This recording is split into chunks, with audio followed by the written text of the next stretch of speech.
Back to the channel. आज हम बात करेंगे न्यू इंडियन एजुकेशन पॉलिसी 2000। हर 5 साल में हमारी सरकार बदलती है और अलग वादे लेके आती है, तो हमारे एजुकेशन सिस्टम में भी ऐसा क्यों इतने सालों बाद हुआ। 2014 में बीजेपी मैनिफेस्टो में हमारी एजुकेशन पॉलिसी के बारे में बताया गया, पर इतने साल बाद हमारी एजुकेशन पॉलिसी 2020 में ही क्यों चेंज हुई। हमारी एजुकेशन पॉलिसी के चेंज होने के पीछे ये पेंडेमिक भी बहुत बड़ा रीज़न है। जैसे कि हमारी अभी जो पॉलिसी आई है उसमें ये बताया गया है कि जो हमारी पढ़ाई होगी वो ऑनलाइन बेसिस पे अब ज़्यादा हुआ करेगी। जो हमारी पहली एजुकेशन पॉलिसी आई थी वो आई थी 1968 में, जब हमारी प्राइम मिनिस्टर इंदिरा गांधी थी। उसके बाद बहुत सारी अलग पॉलिसीज आई एजुकेशन को लेकर, पर वो उसी पॉलिसी को थोड़ा सा मॉडिफाई करके हमारे बीच लाई गई। पर जो अब ये पॉलिसी आई गई है वो पूरी तरीके से चेंज्ड है। इसमें पुराने तरीक़ों से कुछ भी लेना देना नहीं है। और अब जो हमारी पॉलिसी आई है उसमें 10+2 का जो सिस्टम था वो हटा के 5+3+3+4 का सिस्टम लाया गया है। ये 5+3+3+4 का सिस्टम क्या है? जो 5 साल है हमारे वो प्री प्राइमरी एजुकेशन से लेकर 2nd क्लास की एजुकेशन तक है। उसके बाद जो 3 साल हैं वो हमारी 3rd क्लास से लेकर 5वीं क्लास तक है। उसके बाद जो और 3 साल है वो 6th to 8th है, और जो 4 साल बचे वो हमारे 9 to 12th है। तो हमारा पूरा जो एजुकेशन सिस्टम है वो पूरा तरीके से चेंज कर दिया गया है। पहले हमारे प्री प्राइमरी एजुकेशन को इतना महत्व नहीं दिया जाता था, पर अब इस नई एजुकेशन पॉलिसी में उसको महत्व दिया गया है।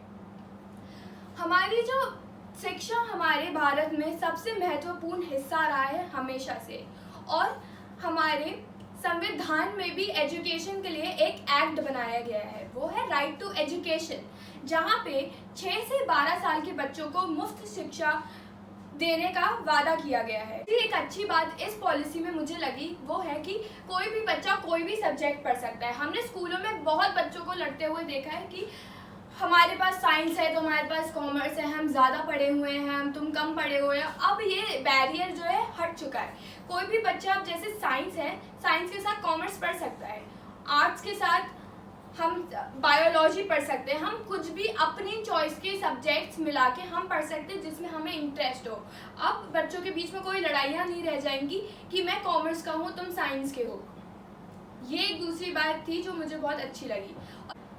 और जो 3rd पॉइंट मुझे इस न्यू इंडियन एजुकेशन पॉलिसी में लगा वो है कि 5th क्लास के बच्चों को हम लोकल लैंग्वेजेस में पढ़ाएंगे। इसका ये फ़ायदा है कि जो बच्चे हैं उन्हें जल्दी से समझ में आएगा, और जो हमारी संस्कृति या कल्चर वो हमारा रिस्टोर होगा। आजकल के बच्चे ऐसे हो गए हैं कि उन्हें हिंदी समझ में नहीं आती, उन्हें हिंदी लिखना नहीं आता है, हिंदी वो बोल नहीं पाते हैं। लोकल लैंग्वेजेस में पढ़ने से यही हमारा फ़ायदा है कि हम अपने संस्कृति को भूल ना जाएं। और जो चौथी चीज़ है, जो हमारा रिजल्ट बनेगा या रिपोर्ट कार्ड होगा, जैसे हमारे पास फ़ोन आ जाते थे और आपके बेटे के कितने नंबर आए हैं, आपके बेटे के कितने रिजल्ट आए हैं, ये चीज़ अब हट जाएगी। जो हमारा रिजल्ट होगा वो हमारे स्किल के बेसिस पे बनेगा। जो हमारे एकेडमिक्स को इतना इम्पोर्टेंस नहीं उसमें दिया जाएगा, जो हमारे स्किल्स होंगे उस पर हमें ग्रेडिंग, उस पर हमें मार्क्स दिए जाएंगे। तो इसमें अब कोई हमारे जो कंपैरिजन होता था बच्चों के बीच में कि इसके नंबर ज़्यादा हैं, जो हमारे घर में हमारे पेरेंट्स करते थे कंपैरिजन हमारे दोस्तों, हमारे भाई बहनों के बीच में, अब वो भी नहीं होगा। अब हम बात करें हमारे पुराने एजुकेशन की, तो जो हमारी पुरानी एजुकेशन थी वो पूरी हमारी पाठशाला और गुरुकुल बेस्ड थी। उसमें जैसे कि पाठशाला में भी लोग हमारे जो हिस्ट्री थी उसके बारे में हमें पढ़ाते थे, हमारा जो कल्चर था हमें उसके बारे में समझाते थे, और जो हमारी स्किल्स होती थी हमें वो सिखाई जाती थी। ये नहीं कि हमें रट्टू तोता बना दिया जाता था कि हमें यही याद करना है, इसी से हम आगे बढ़ पाएंगे, इसी से हम अपना करियर डिसाइड कर पाएंगे। जो पुराने हमारे योद्धा और राजा लोग थे वो भी तो अपने पूरा देश और पूरा संसार चला पाते थे, क्यों? उन्हें भी हम ये सिखाते थे कि अगर ये नहीं पढ़ पाए तो आगे कुछ नहीं हो पाएगा। जब हमारे भारत में ब्रिटिशर्स आने लगे तब हमारी पूरी एजुकेशन पॉलिसी चेंज हो गई। जो हमारे गुरुकुल थे, जो हमारे पाठशालाएं थी, वो सब हट गए। जो हमारा जो मॉडर्न स्कूलिंग सिस्टम आया था वो ब्रिटिशर्स ने इंट्रोड्यूस किया था। उनका नाम था लॉर्ड थॉमस बैगिंगटन मैकलरी। वो ये जो हमारी मॉडर्न स्कूलिंग सिस्टम आया था वो आया था 1830s में। उसके बाद जो हमारा एजुकेशन था वो ब्रिटिशर्स के हिसाब से ही चला। जो वो सब्जेक्ट्स लेके आए जैसे मैथमेटिक्स, साइंस, हमने आगे वो ही पढ़ना शुरू किया। बीच में एक समय ऐसा आ गया था जहाँ पे लोग सिर्फ साइंस और सिर्फ इंजीनियरिंग और सिर्फ मेडिकल की दौड़ में भागते गए पीछे पीछे। लोग ये भूल गए कि उसके अलावा भी हम कुछ और भी कर सकते हैं।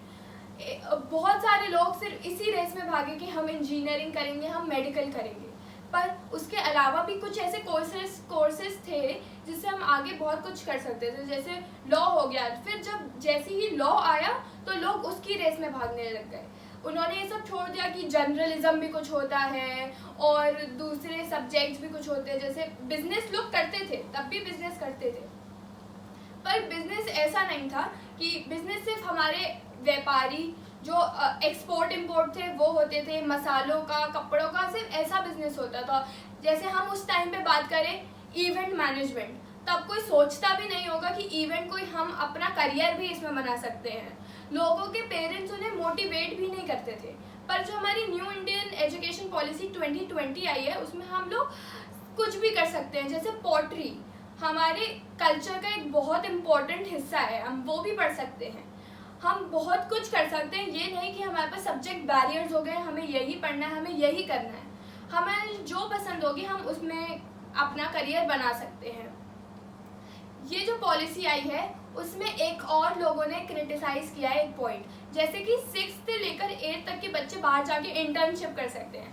तो लोग इसको ये कह रहे हैं कि जो भी एजुकेशन पॉलिसी आई है वो प्रमोट करते हैं चाइल्ड लेबर को। हम चाइल्ड लेबर क्यों? उन बच्चों को जो बाहर जाके सीख रहे हैं उनको एक अपॉर्चुनिटी मिल रही है कि वो अपने आप को आगे फेस कर सकते हैं, आगे सिचुएशन में फेस कर सकते हैं। आजकल के बच्चे बहुत ज़्यादा एक्सपेरिमेंटल हो गए हैं, वो हर चीज़ में जाना चाहते हैं, हमें ये करना है, हमें वो करना है, पर उनके जो पेरेंट्स हैं वो थोड़ा उन्हें पीछे कर देते हैं, या तो हमारा जो गवर्नमेंट जो हमारी पॉलिसीज़ है वो पीछे कर देते हैं। अभी भी ऐसे बच्चे हैं जिन्हें बाहर जाके कुछ करना हो पर उनके पेरेंट्स उन्हें नहीं जानने देते। कुछ भी उनके रीजंस हो सकते हैं कि सेफ्टी नहीं है, ये नहीं है, वो नहीं है। सेफ्टी की हमें क्या, गवर्नमेंट है, गवर्नमेंट सेफ्टी के ऊपर ध्यान देनी चाहिए। और अब जब हम आगे जो फर्दर्स और जो हायर एजुकेशन की बात करें, इसने ना तो सिर्फ स्कूलिंग एजुकेशन पे इम्पैक्ट लाया है, ये हायर एजुकेशन में भी लेके आया है। जैसे हमारी 3 साल की डिग्री होती थी तो हम उसे छोड़ के जा नहीं सकते थे।